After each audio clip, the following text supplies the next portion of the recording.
The call came on a Tuesday morning, which is how I always remember it. Tuesday, I had just poured my second cup of coffee and was standing at the kitchen window watching the sparrows fight over the feeder my late husband installed 23 years ago. I never took it down. Some things you just don't touch. My phone buzzed on the counter. My granddaughter's name lit up the screen. Lily, 9 years old, my son's youngest. Not my son calling. Lily. I picked up, and before I could say a word, I heard crying. Not adult crying, that broken hiccuping kind that only comes from a child who has been holding it together for too long and finally can't anymore. Grandma, she said, we're outside. Outside where, baby? Outside the gate. Daddy's not here. Grandma, we don't have anywhere to go. I set down my coffee cup very slowly so I wouldn't drop it. Stay right there. Don't move. I was in the car in under 4 minutes. I know because I counted. My son Nathan had married Priscilla 7 years ago at a small ceremony in her parents' backyard in Scottsdale. I wasn't wild about her then. I want to be honest about that, because I think honesty is the only thing worth offering when you're telling a story like this one. Priscilla wasn't unkind exactly. She was the kind of woman who was always measuring. Measuring what things cost, measuring what she was owed, measuring whether the people around her were useful enough to keep close. Her father, a man I'll call Mr. Vance, was the same way, but with 30 more years of practice. He had built a mid-sized commercial real estate company from nothing, or so the family told it. What they left out was that he had built it partly on his son-in-law's labor, my son's labor, for 6 years without ever intending to give him anything real in return. Nathan is quiet. He always has been, raised by me alone after his father passed. He learned early that you don't make noise about what you need. You just work. That was his mistake with the Vance family. Though I didn't see it clearly until that Tuesday morning. I turned onto the street where they lived, where Nathan and Priscilla and the 2 girls had been living for 4 years in a house on land that Priscilla's parents owned. That detail matters. I'll come back to it. Lily was sitting on the curb beside her older sister Abby, who was 12 and was trying very hard to look like she wasn't afraid. 2 rolling suitcases stood beside them. Just 2. For 2 children. I pulled over and got out of the car, and Lily ran to me and put her face against my coat, and I stood there on that sidewalk and I held her, and I did not let my face do anything that would frighten them further. Where is your mother? I asked Abby over Lily's head. Abby pressed her lips together the way her father does when he's trying not to cry. She left with Grandpa Vance this morning. They said Dad has to go too. They changed the locks. And your father? He's at work. We called him, but he didn't answer yet. I put both girls in the back seat. I turned the heat on even though it wasn't cold, because sometimes warmth is the only thing you can give a child right away. I drove them to my house. I made grilled cheese and tomato soup. I watched them eat until their shoulders came down from around their ears. And then I called my son. Nathan answered on the 3rd ring. I could hear a job site behind him. Machinery, voices, wind. Mom, is everything okay? The girls are with me, I said. They're safe. They're safe. Now tell me what happened. There was a long pause. Long enough that I walked into the other room so the girls wouldn't see my face. Priscilla wants a divorce, he said finally. Her father told me this morning I'm being let go from the company. They said I'm no longer a good fit. He said. Nathan stopped. What did he say? Another pause. He said the business was built for family, and that I was never really family. I sat down on the edge of my bed. He said that to your face? He had his lawyer there, Mom. It was prepared. They had a letter. The lawyer. The letter. The letter. The changed locks before Nathan had even been told officially. This had been planned, not just for a few days. This had been planned. Are you still on their payroll? They said 2 weeks severance. I've been there 6 years. 6 years. 6 years of my son building someone else's kingdom brick by brick, managing properties, handling contracts, covering for Mr. Vance's mistakes more than once.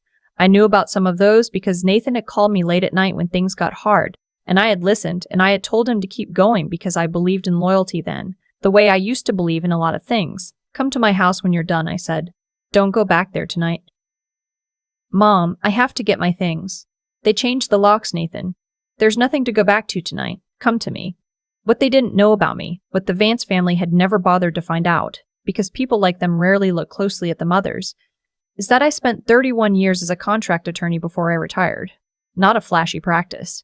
Real estate contracts, business agreements, property disputes, the kind of work that is slow and careful and that most people find deeply boring until the moment they desperately need someone who understands it. I had also, quietly and without fanfare, continued to consult on cases for a firm downtown on a part-time basis for the last 4 years of my so-called retirement.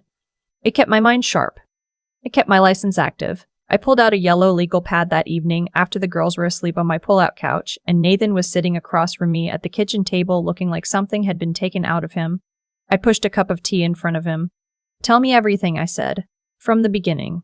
Leave nothing out because you think it's too small." He talked for 2 hours. I wrote and I listened, and I did not interrupt except to ask questions. By the time he was done, I had 4 pages of notes and a very clear picture of what had happened. Nathan had been working as operations director for Vance Commercial Properties. He had no formal equity stake that had been discussed but never put in writing, which was Nathan's first mistake and one I blame myself for partly, because I should have told him years ago to get everything in writing. But he was in love and I didn't push hard enough. However, in his role, Nathan had signed contracts.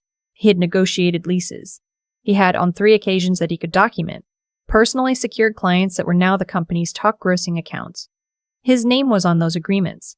His professional relationships had built those revenue streams. And the house the girls had been locked out of that morning. Nathan had paid rent on that property for 4 years. I asked him if he had receipts. He pulled out his phone and showed me bank transfers going back to 2021. Regular. Documented. He had been paying rent on land owned by his father-in-law, which meant that legally he was a tenant with rights, not a guest who could be removed without process. They had changed those locks without serving him proper notice.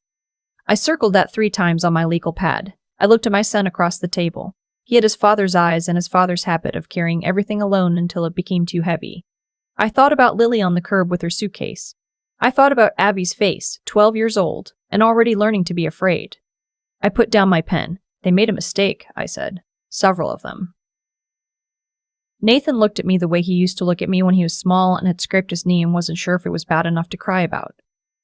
"What do we do?" I almost smiled. "You let me work." The next morning, I called an old colleague of mine, a woman named Sandra who had spent 20 years in family law before moving into civil litigation and who owed me a favor from a case we had worked together in 2014. I explained the situation in about 12 minutes. She was quiet for a moment. "Wrongful termination is thin without a contract," she said. "I know. But the tenancy issue is solid. And I want you to look at the business contributions. He has documentation, 3 major clients, 6 years of work. There may be an unjust enrichment argument. How much are we talking in revenue? I'm still pulling numbers. But the top account alone, I looked it up last night, that property management contract is worth about $2.3 million annually." Another pause. "Send me what you have." I also called a locksmith that morning. Not to break in, to document. We went to the property with Nathan, who was still a legal tenant, and the locksmith confirmed on record that the locks had been changed without notice. I photographed the original lease Nathan had signed. I photographed every bank transfer. I contacted the county assessor's office and pulled the property records. And then I did something that felt small at the time but turned out to matter enormously. I called one of Nathan's former clients, a property developer named Arthur who had worked with Nathan for 5 years and who, when I explained briefly what had happened, was silent for a moment and then said, "I signed with Vance because of Nathan. If Nathan isn't there, I need to rethink my contract." Arthur was not the only one. I want to be honest about something, because I think people sometimes hear stories like this one, and they imagine it moves fast. It doesn't. What I'm telling you took months. There were days when Nathan sat in my guest room and didn't speak much, and I could hear him awake at night, and I would lie in my bed and remind myself that this was a marathon, not a sprint, and that the worst thing I could do was move before I was ready. Priscilla filed for divorce within the first 2 weeks. Her attorney was aggressive in a way that told me they expected Nathan to have no resources, no support, no one in his corner. That is the thing about people who assume. They plan for the opponent they imagine, not the one who actually shows up. Sandra filed the unlawful lockout claim first. It was not dramatic. It was paperwork. But it put the Vance family on notice immediately that Nathan had legal representation, and the tone of the communications from their side changed within 48 hours. Nathan was granted temporary access to the property to retrieve his and the girls' belongings. He moved into my house. We made it work. Abby took my sewing room. Lily slept in the room that had been Nathan's when he was a boy. I kept the pullout for myself and told myself my back could handle it, and ignored the fact that it couldn't. The unjust enrichment case took longer to build. Sandra brought in a business litigation specialist, a careful, unhurried man named Leonard who wore the same brown cardigan to every meeting and who had, according to Sandra, Never lost a case he believed in. He believed in this one.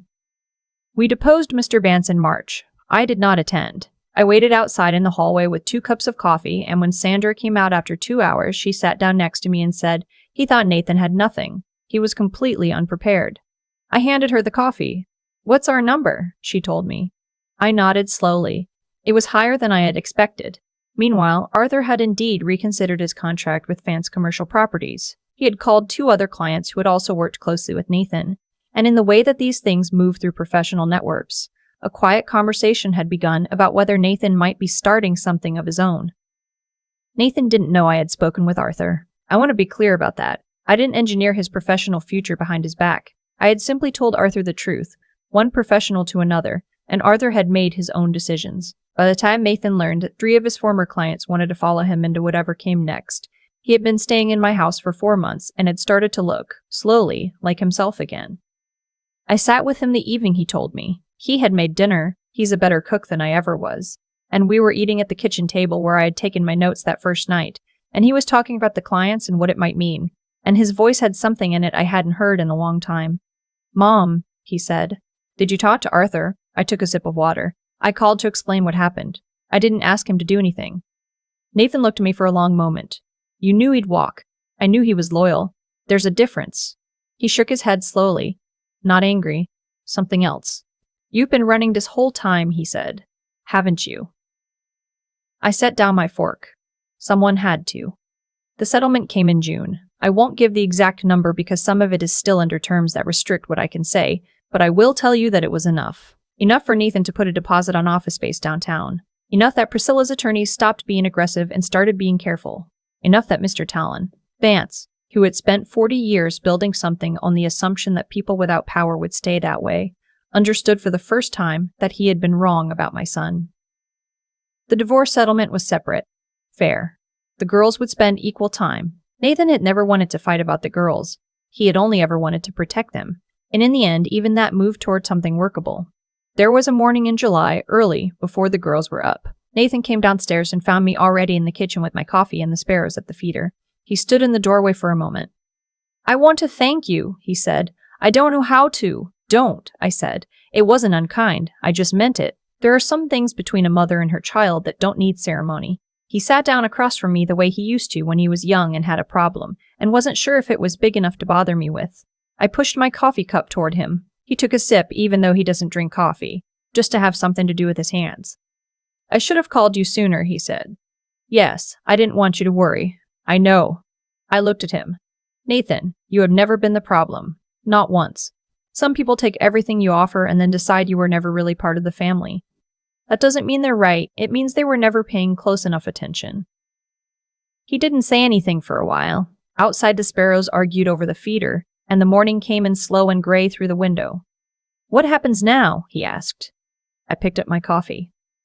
"Now you build something that's yours. No one else's name on it, no one else deciding whether you belong." Nathan opened his own property management firm that September. He called it Harrington & Associates. Harrington was his father's middle name, a detail that made me have to look away for a moment when he told me. 3 clients came with him on day 1. By December, he had 6.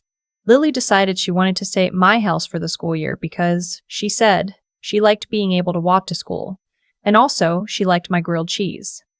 Abby said she was too old to admit she felt the same way. But she didn't argue when Nathan suggested it. I will not pretend that everything healed cleanly. Divorces don't. Betrayals by people you trusted don't. Nathan has good days and quieter ones. The girls are learning that families can look different than they expected, and still be safe. Lily still calls me every Tuesday, which is funny to me now given how it all started, and Abby has started helping me in the garden on weekends without being asked. I think about what I would say to a woman who finds herself watching her child on a curb with a suitcase and no plan. I think about all the mothers I know who are sitting on their own versions of what I know, experience, knowledge, connections built over decades, and who keep it folded away because no one thinks to ask. Don't wait to be asked. The people who try to move quietly against your children are counting on you to be the grandmother by the window, soft and distant and easy to dismiss. They are counting on the assumption that your years have diminished you. Let them count. Let them plan against the version of you they imagine. Meanwhile, you get to work. Because here is what I know after 63 years, power doesn't always announce itself. Sometimes it just sits in a kitchen with a legal pad and a cup of coffee and waits until it knows exactly what to do, and then it does it. I've thought a lot about what actually made any of this possible. Not the legal knowledge, not the contacts, not the decades of experience, though all of that mattered. What made it possible was that I paid attention when it wasn't convenient to.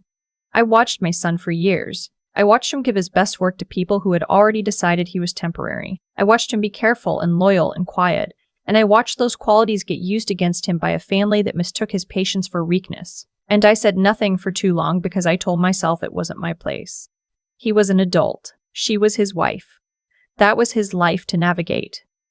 That Tuesday morning, Lily's voice on the phone, 2 little girls on a curb. That was what patience costs when you wait too long to speak. I don't think the Vances woke up one day and decided to be cruel. I think they made 1,000 small decisions over 6 years, each one a little more convenient than the last, each one a little easier because Nathan never pushed back. That is how these things go. Nobody starts by locking children out of a house. They start by deciding that someone's contributions don't quite count, that someone's name doesn't quite belong on the door, that someone is useful but not really family. And each time that goes unchallenged, it grows, it compounds, until one morning, there is a lawyer in the room and a letter on the table and locks that have already been changed. What I want Nathan to understand, what I want anyone to understand who has ever been on the wrong end of that kind of quiet accumulation, is that the correction of an injustice requires the same patience and the same precision that built it. You don't respond to 6 years of careful maneuvering with a single angry phone call. You document. You build. You understand the ground you're standing on before you take a step. Nathan is not a lawyer. He never had to be. What he needed was someone who had spent 30 years learning that the power of a situation almost never lives where people think it does. It doesn't live in the title on a business card. It doesn't live in the name on the building. It lives in the work, in the relationships, the contracts, the contributions that can be traced and documented and argued in a room where someone has to listen. Abby is 13 now. She helps me in the garden on Saturday mornings, and she asks questions the way smart children do, casually, like she's not really paying attention, but she remembers everything I say. Last month, she asked me why I became a lawyer. I told her I became a lawyer because I wanted to understand how things actually worked, not just how they appeared to work. She thought about that for a moment and then went back to pulling weeds. 2 minutes later, she said, "That's kind of like a superpower." I suppose it is. The quiet kind. The kind nobody sees until the moment it matters. What I know, and what I hope carries beyond this story, beyond Nathan's situation, and to whatever you are quietly carrying right now, is that integrity compounds the same way injustice does. Every year you spend building something real, learning something true, maintaining your honesty even when it costs you, that accumulates. The Vances counted on Nathan having nothing to stand on. They forgot to account for the woman who had been standing on solid ground for 63 years and had simply been waiting for a reason to move. Lily still calls me every Tuesday. She doesn't know that's when it started. I haven't told her yet. Maybe someday I will.